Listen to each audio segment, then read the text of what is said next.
Sugatan ang mag-asawang sakay na isang motorsiklo at kanilang sanggol matapos bumangga sa isang multicab sa Dumaguete, Negros Oriental.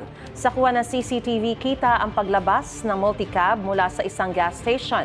Makikita rin ang tricycle na papatawid sa kalsada.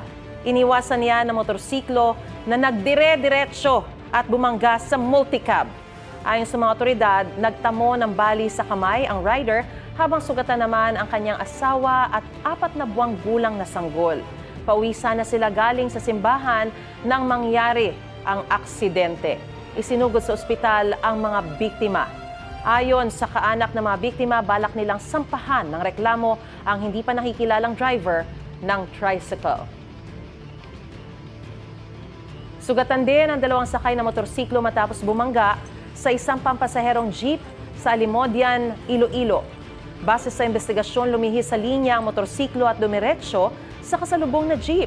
Hinihinalang lasing ang 2 sakay na motorsiklo. Nagkaareglo na ang driver ng jeep at ang 2 biktima.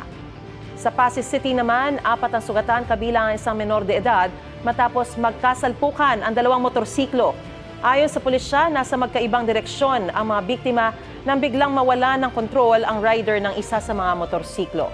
Nasa mabuti ng kalagayan ang mga biktima at nagkaareglo na ang magkabilang panig.